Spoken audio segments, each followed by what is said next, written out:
প্রিয় শ্রোতা, আজকের এই ভিডিওতে আমি আপনাদেরকে ফটোকপির জন্য ব্যবহৃত হয় এমন সকল প্রকার কাগজের পাইকারি মার্কেটের বা পাইকারি দোকানের সন্ধান দিব। আজকে আমি যেই দোকানের সন্ধান দিব সেই দোকানে আপনারা A4 কাগজ, লিগ্যাল পেপার, A4 রঙিন কাগজ এবং বিভিন্ন ধরনের ডিমাই খাতা সবচেয়ে কম রেটে পেয়ে যাবেন, কারণ তারা শুধু ফটোকপির কাগজই পাইকারিতে বিক্রি করে। আর এই দোকানে আপনারা বিভিন্ন কোম্পানির যেমন পেপারটেক, বসুন্ধরা, ফ্রেশ, MP3 ইত্যাদি কোম্পানির ফটোকপির কাগজ আপনারা পেয়ে যাবেন সবচেয়ে কম রেটে। আরও মজার বিষয় হলো, আপনারা যদি 1 রিম কাগজও ক্রয় করেন তাদের দোকান থেকে, তাহলেও আপনাকে পাইকারি রেটে বিক্রি করবে, বুঝছেন?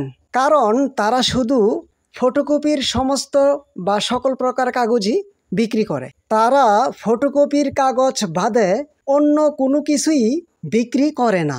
আর এই জন্যই আপনাদের কাছে সবচেয়ে কম রেটে বিক্রি করতে পারবে। প্রিয় শ্রোতা, এই যে দেখুন, এই যে এটা হলো পেপারটেক। এই যে দেখুন, এটা হলো পেপারটেক। এটা পেপারটেক কোম্পানির মাল। এটা হলো A4 সাইজ। এই যে এটা হলো A4 সাইজ, ঠিক আছে? এটা হলো 70 GSM অর্থাৎ 70 গ্রামের। আর এখানে হলো সম্পূর্ণ 1 রিম, মানে এর ভিতরে 500 শিট আপনার কাগজ আছে ফটোকপির। এই কাগজটা পাইকারিতে বিক্রি হয় 315 টাকা। এই যে এই পেপারটা, এই A4 যেটা, এটা পাইকারিতে বিক্রি হয় 315 টাকা, বুঝছেন? এটা হলো 1 রিম, এর মধ্যে আছে 500 শিট। তারপরে এই যে দেখেন, এটাও পেপারটেকের। এটা হলো লিগ্যাল সাইজ। এটাও পেপারটেক কোম্পানির। এটা হলো পাইকারিতে বিক্রি হয় 420 টাকা, ঠিক আছে? এটা বিক্রি হয় 420 টাকা পাইকারিতে, বুঝছেন?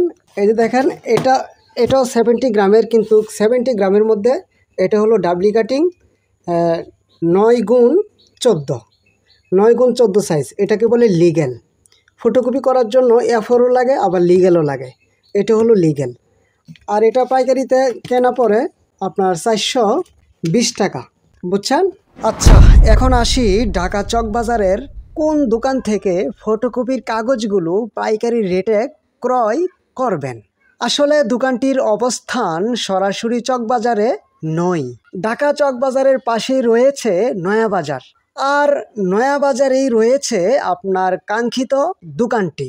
এই যে দেখুন, মোবাইল স্ক্রিনের মধ্যে দোকানের সম্পূর্ণ ঠিকানা আমি মোবাইলের স্ক্রিনের মধ্যে দিয়ে রেখেছি, আপনারা দেখুন। আর ঢাকা চকবাজার থেকে নয়াবাজারে পায়ে হেঁটে গেলে মাত্র 5 মিনিট সময় লাগে, বুঝছেন? তো প্রিয় শ্রোতা, ভিডিওটি এখানেই শেষ করছি। সবাই ভালো থাকবেন। আল্লাহ হাফেজ।